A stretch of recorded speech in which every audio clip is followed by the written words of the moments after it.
one of the guys on another plane, he was doing something, smoking or doing something he wasn't supposed to be doing. You think this is at Ulithi? I think it was. Okay. I think it was. But anyway, they had a gas leak and it caught fire. Plane caught fire. And we could see it. It wasn't that far away. We could see it, but we couldn't do nothing about it. Because when one of them catches fire, it's gone. But everybody that was on it jumped off in the water. They probably had life jackets, I don't remember. But they court-martialed the guy that caused the trouble. He was smoking a cigarette? I don't know what he was doing. I can't remember. But they knew who it was, which one it was, because they all jumped off in the water and got out. They got out of it all right, but naturally they had to admit who was doing it. But anyway, there was some weird things that happened like that. We, in our patrols, and we had, we'd fly 2-day hops and 1-night hop, and 2-day hops and 1-night hop. That was just steady all the time. And all this time we were getting closer and closer to Japan. As we started at Tarara, and then we went to, from land, from little islands where we could get gasoline and bombs and load them up and go patrolling again and go try to stay away from the Japs. The Japs one night, no, it wasn't the daytime. We had a ship that serviced us. They furnished us with gas and oil and food and supplies, whatever we needed. We'd get them from the mothership. They call that a seaplane tender? Seaplane tender, yeah. And they'd take care of us. Did the plane have a restroom or stuff in it itself? What? Roy wanted to know if it had a bathroom in the airplane. Yeah. Did? Yes, Yeah. sir. Could you go to the head there? Yeah. Yeah, there was a place to go. And there was a chute that you put it in and it, Dump it right in the ocean. Because you'd be in the air for how many hours at a time? oh, sometimes it was 14, 15 hours. At a time, you'd be in the air. Yeah, it depends how far away we were from Japan. Yeah. Uh, You had stewardesses that would bring you the food and hot coffee. Not And exactly. wasn't that good? No, every day that we flew, they would bring a box of food. Either be sandwiches and cold drinks and whatever they had, K-rations. The food was not the best in the West, I'll tell you. But it kept you alive. You had salt tablets you took. And the closer we got to Japan, the more planes we'd run into. We'd run into Jap planes. Mm-hmm. And we'd either head for the clouds or drop right down to close to the water. And the planes couldn't come at us because they'd have to pull out before they got to the water. So they were limited on what they could do, and we were limited on what we could do. If we were, all our stuff was masthead. It was low altitude. And we would have to climb up, get in the clouds, and get away from them. But it was another thing we had to watch for. We always went in threes. It'd be 3 planes. and you had to watch out flying. You didn't want to run into each other. So you had to be out of the way of the Japanese. But one day during the daytime, and I was on the ship when it happened, a kamikaze plane was coming into the Seadrome where our planes were tied up, and it was, I forget what the name of the ship was at the time, whether the Curtis or one of the seaplane tenders, and I was on it at the time, probably taking a shower or something, or getting food, and kamikaze plane came right on into the ship and hit it. Everybody ran for down below, including me. And it killed 16 guys. Mm-hmm. And it hit, right? There's a boom that comes out where the boats are tied up to from the ship. And it hit right on that, right at the brim of the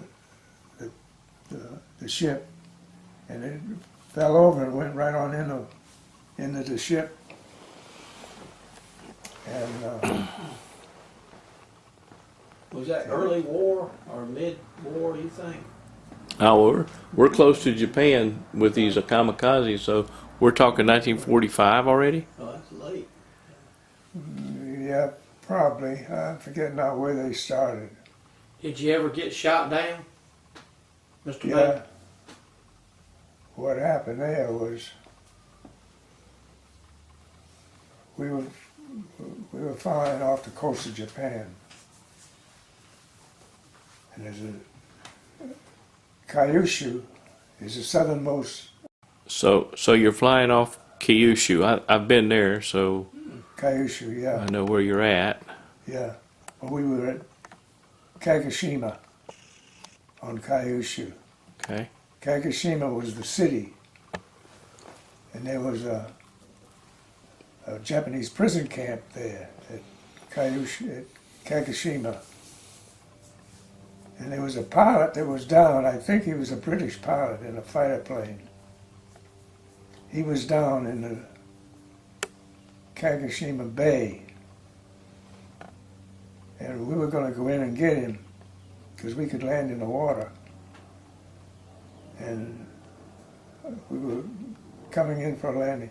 First, the pilot checked with me and the rest of the crew, wanted to know if we wanted to go in and get the guy. And I said, yeah, let's get him if we can. Because I was in charge of the crew.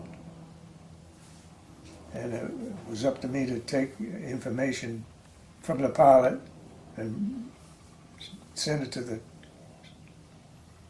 pilot. Mm-hmm. And he was actually asking if they were willing to volunteer to make the trip in. Right. And you spoke for the crew and said, let's do it. Because I was the plane captain, or the flight engineer. Mm-hmm. And I said, yeah, let's go. So what he did was, he hit the top of a wave, and I looked out, and we were sitting at an angle like that, and I looked out the window, and I see number one propeller was gone. I says, good gosh, we hit something, or something hit us. And the pilot said, give me full power. And he was talking to the co-pilot, and I had my earphones on. I was sitting up there next to him. And he said, give me more power, give me more power. And the co-pilot froze. He couldn't move. And I took all four throttles and shoved him ahead. I knew what was going to happen. It was going to stall. Because I'd flown about 1,800 hours. And I knew what was next. And I took the throttle and shoved him forward. Of course, number one wouldn't go anyplace because the prop was gone. Something hit it. I don't know whether it was a wave that hit it or something hit it from from the, well, what do I want to say? Sure. ACAC guns. And we were sitting on the water, sinking, and the pilot radioed back and said, "Jump out of the plane, get out of the plane. It's going to sink." So we had 11 people in there. Everybody has a position. So when we went we sat down, the Japs were coming out from the shore. It was a half mile probably, not very far. They were coming after us in 2 boats. And we had fighter escorts with us. And they kept strafing the boats and kept the Japs away from us. And we could see them coming towards us. There was 11 of us and nobody got hurt. It was amazing. But we were fixing to get picked up by the Japs. And the fighter planes kept strafing and they were running out of fuel. So we were going to be left in the water with nothing to get us. And a PBM, which was a flying boat, Martin, twin engine flying boat, got the word. One of the fighter pilots went out of bounds a little ways and got a hold of this PBM. And it came in and landed, and it picked up all 11 of us. And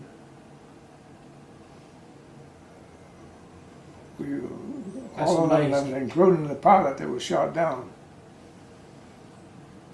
So and we used JADO. We had so many people in the plane was Overloaded. and they had JADO bottles, jet assisted takeoff. And they hooked them bottles on the side. It was taxiing around, staying away from the Japs. And the rescue plane had jet-assisted takeoff bottles. They're about that long, about that big around. They're 500 pounds apiece. Somebody had to go out on the wing and hook them up? No, they were already hooked up. Good. No, you could hook them up from the back of the waist hatches. You could hook them up. So they were actually in the plane, and then they'd take them and hook them up. We carried them too.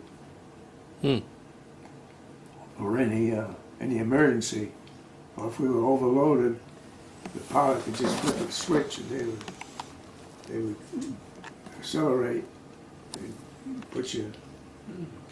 That Blue Angel plane, their service plane, the Fat Albert, it had those JADO bottles, I think, to help it. The height would get up and go up so fast. Right. But you weren't supposed to use these except in case of an emergency, right? Yeah, if you were, it depends on your load. So what made you think this was an emergency? It was an emergency because they had to pick us up. That was the emergency. Do you have some Japanese coming after you? Yeah. Still out there? Were you in a bay or were you off in the ocean a little bit? We were in a big bay. Big. Near what? Kagoshima Bay. Kagoshima Bay. Yeah. Close to town? It was prison camp there. Prison camp there. So you weren't too far from that. No, we weren't. But they were coming out from the beach after us. When this PBM came in and landed and picked us all up. And they had planned on putting you in that prison camp if they caught you. they were fixing to chop your head off. Chop your head off, be the thing. Well, now